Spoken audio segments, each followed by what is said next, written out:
Welcome to மனமும் நலமும். இன்னைக்கு சேப்பக்கிழங்கு வறுவல் எப்படி பண்ணுறதுன்னு பார்க்கலாம் வாங்க. சேப்பக்கிழங்கு வறுவல் செய்கிறதுக்கு நம்ம இந்த மாதிரி சேப்பக்கிழங்கு எடுத்து வச்சுக்கலாம். நான் வந்து ஒரு 1/2 கிலோ சேப்பக்கிழங்கு வாங்கியிருக்கேன். இதை நம்ம நல்லா சுத்தமாக கழுவிக்கலாம். நல்லா கழுவியாச்சு. இதை வந்து நம்ம வந்து குக்கரில் சேர்த்து தண்ணி முங்குற அளவுக்கு தண்ணி ஊற்றிக்கணும். சேப்பக்கிழங்கு முங்குற அளவுக்கு தண்ணி ஊற்றி வேக வைக்கலாம். நம்ம ஒரு 3 விசில் விட்டு எடுக்கலாம். பாருங்க, கிழங்கு வெந்துடுச்சு. இப்போ நம்ம இதை தண்ணியிலேருந்து எடுத்துடலாம். அமுக்கி பாருங்க, கிழங்கு இப்படி அமுங்குது பார்த்தீங்களா? இந்த மாதிரி அமுங்குச்சுன்னா அது வெந்துடுச்சுன்னு அர்த்தம். சப்போஸ் சில கிழங்கு வேகலை அப்படின்னா இன்னொரு விசில் வச்சு எடுத்துக்கோங்க. இப்போ இதை உரிச்சிக்கலாம். நம்ம தோலை உரிச்சிடணும். பாருங்க, சேப்பக்கிழங்கு வறுவலுக்கு இந்த மாதிரி நீல நீல பாக்கில் சேப்பக்கிழங்க எல்லாத்தையும் கட் பண்ணிவிடுங்க. இந்த மாதிரி கட் பண்ணிக்கோங்க. இப்போ இதுக்கு மசாலா செய்யலாம். நம்ம 2 டீஸ்பூன் மிளகாத்தூள் எடுத்துக்கோங்க.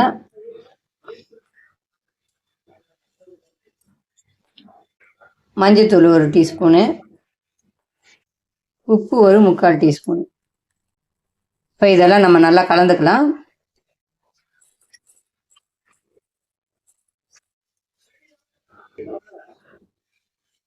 தண்ணி ஊற்றி நல்லா கலந்துக்குங்க.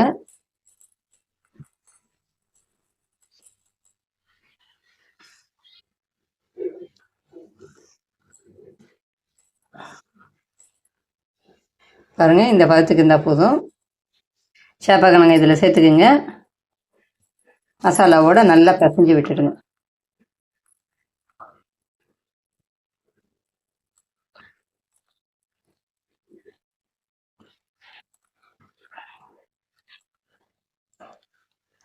இப்படியே ஒட்டி இருக்கிறதெல்லாம் தனித்தனியாக எடுத்து எல்லாம் மசாலாவில் உழுவுற மாதிரி பண்ணிவிடுங்க.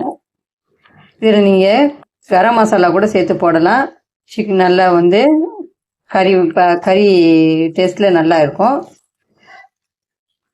இல்லைன்னா இப்படி கரம் மசாலா போடாமையும் செய்யலாம். எப்படி செஞ்சாலும் நல்லா தான் இருக்கும். சிலருக்கு கரம் மசாலா போட்டு செய்யணும்னு நான் பிடிச்சிருந்தா அதை போட்டு கூட செய்யலாம். ஒரு 1/2 டீஸ்பூன் கரம் மசாலா சேர்த்துக்குங்க. கரம் மசாலா பிடிக்கிறவங்க 1/2 டீஸ்பூன் கரம் மசாலா சேர்த்து செய்யுங்க. இல்லைன்னா இப்படியே சேர்த்து செய்யலாம். இது நல்லா தான் இருக்கும், சூப்பராக இருக்கும். இப்போ இதை நம்ம வறுத்துக்கலாம். வறுக்கிறதுக்கு தவா போட்டுக்குங்க. தவாவில் கொஞ்சம் எண்ணெய் விட்டுக்குங்க. எண்ணெய் காஞ்சிடுச்சு. ஒவ்வொரு பீஸாக எடுத்து போடுங்க எண்ணெயில். இந்த மாதிரி ஒவ்வொரு பீஸாக எடுத்து எண்ணெயில் போட்டு வறுக்கணும்.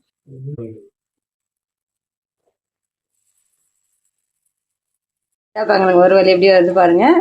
இந்த மாதிரி எண்ணெயில் போட்டு வறுக்கணும். தவாவில் போட்டு கொஞ்சம் மீடியம் ஃப்ளேமில் வச்சு வருங்க. ரொம்ப தீ கூட்டிடவும் கூடாது, ரொம்ப குறைச்சி வச்சாலும் அது மொரன்னு வராது.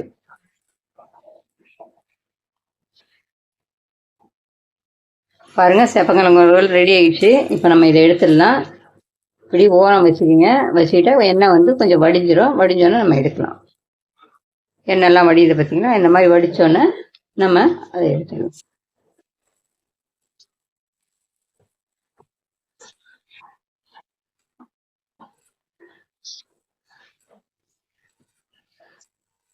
இதே மாதிரி எல்லாத்தையும் வறுத்து எடுத்துருங்க. பாருங்கள், சேப்பக்கிழங்கு வறுவல் ரெடி ஆயிடுச்சு. இது வந்து பெரியவங்கள்லேருந்து சின்ன பசங்க வரைக்கும் ரொம்ப பிடிக்கும். இந்த மாதிரி செஞ்சு கொடுக்கும்போது சேப்பக்கிழங்கு வளன்னு இருக்குது, அதை சாப்பிட மாட்டேன்னு சொல்கிறவங்க கூட இதை மாதிரி செஞ்சு கொடுக்கும்போது ரொம்ப இஷ்டமாக சாப்பிடுவாங்க. இதே மாதிரி நீங்களும் செஞ்சு கொடுங்க.